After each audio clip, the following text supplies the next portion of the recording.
Well, it looks like 2020 is on track to be the second hottest year on record, just behind 2016. The UN says human activities are to blame as a heat wave sweeps across the globe, and government policies still don't match the scale of the challenge. Making peace with nature is the defining task of the 21st century. It must be the top priority for everyone, everywhere. In this context, the recovery from the pandemic is an opportunity. We can see rays of hope in the form of a vaccine, but there is no vaccine for the planet. Nature needs a bailout.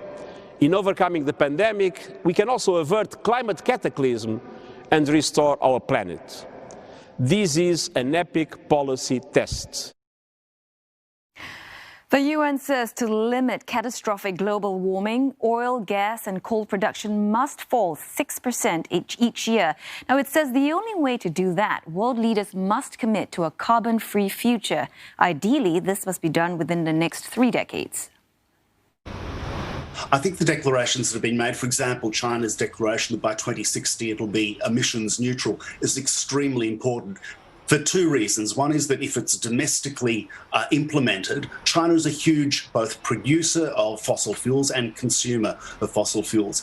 But secondly, it sends a very significant message to other countries globally that the demand, for example, demand for Australian coal and gas is going to decline. In other words, countries like Australia and Indonesia, which are major exporters, have to begin to adjust to what is going to be a very substantially altered demand setting.